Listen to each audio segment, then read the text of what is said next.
Hello and welcome to the UUOP News Network, a weekly news bulletin featuring all the latest from Universal Studios. This news bulletin is produced in cooperation with the unofficial Universal Orlando podcast as part of the UUOP network. I'm your host Jeremy, and this week we have a small bit of regular theme park news, but a whole lot of Halloween Horror Night news at both Universal Studios Florida and Universal Studios Hollywood. So let's not waste any time and let's jump right in.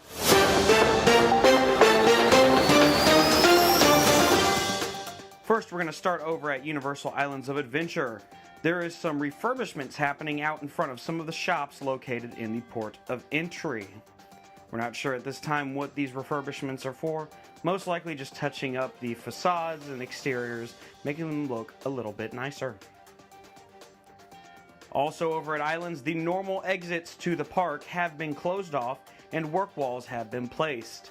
It is most likely that Islands will be getting the same system as Studios recently got at the exit and entry turnstiles, eliminating the push-through turnstiles and making it so guests can just walk through, speeding up exit capacity. In an interesting bit of City Walk news, there is some landscape replacement happening in Universal Florida's City Walk. It would appear that the landscape is happening out in front of Hard Rock Cafe. The pavement renovations happening next to Finnegan's have recently wrapped, and the street has reopened and has made way for some pop-up kitchens that are most likely for Universal's Halloween Horror Nights event. Some barriers have also been set up near the Brown Derby in the Hollywood section of the park. It is uncertain if these barriers have anything to do with Halloween Horror Nights or if this is for a separate event. And speaking of Halloween Horror Nights, this week we got the biggest announcement from Universal Studios Florida and Universal Studios Hollywood. We got our full event announcements for both HHN 31 here in Florida and HHN 2022 over in Hollywood. On Tuesday, August 16th, Universal revealed the remaining 6 original houses for their HHN 31 event, all 5 original scare zones, and the 2 live shows that will appear at the event. This announcement would give us our full event lineup for this year. The 6 original houses that were revealed were Spirits of the Coven, Hellblock Horror, Dead Man's Pier Winter's Wake, Fiesta de Chupacabras, Bugs Eaten Alive, and Descendants of Destruction. The 5 original scare zones that were revealed were Horrors of Halloween, Sweet Revenge, Conjure the Dark, Scarecrow Cursed Soil, and Graveyard Deadly Unrest. Finally, the 2 live shows that were revealed were Halloween Nightmare Fuel Wildfire, returning from HHN 30, and Ghoulish, a Halloween Tale, which is an all-new lagoon show coming to the park this year. You can hear about all of the details regarding the full event lineup by going and visiting our sister podcast, the Rush of Fear podcast, available wherever podcasts can be found.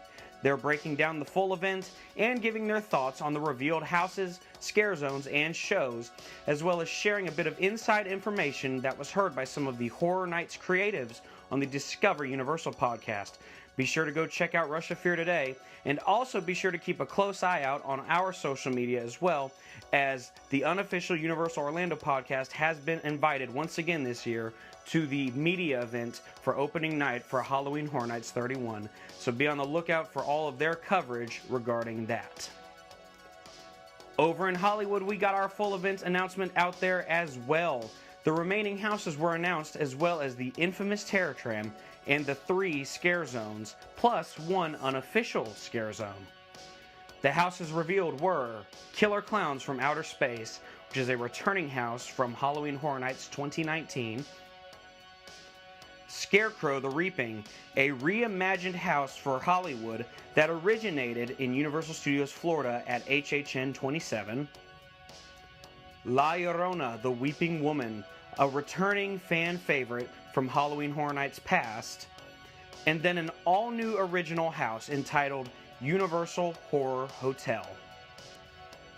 Additionally, the Terror Tram theme was released as well, and it will feature Jordan Peele's Us and Nope, with a small cameo from Hollywood Harry as well. In addition to the House and Terror Tram announcements, we also got the announcement of 3 scare zones and 1 unofficial scare zone.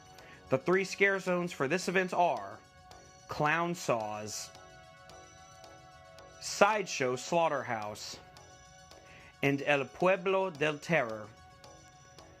Then we got our unofficial Scare Zone announcement, and the announcement was that Death Eaters will officially be coming to roam about the streets of Hogsmeade in the evening hours during HHN over in Hollywood.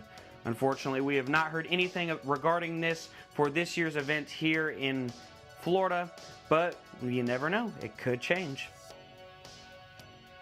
At both Universal Parks, Scare Zone construction has been going in full swing as well, with just under 2 weeks before Halloween Horror Nights starts in Florida and just under 3 weeks before it starts in Hollywood.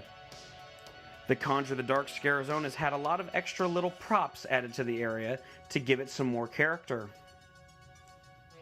Then the Horrors of Halloween Scare Zone has gotten some new details, such as what appear to be pumpkin roots latching to the lighting truss, boxes that have the number 31 burned into them, and we're beginning to see some remnants of the other scare zones being incorporated into this zone as well, most notably the Sweet Revenge Scare Zone.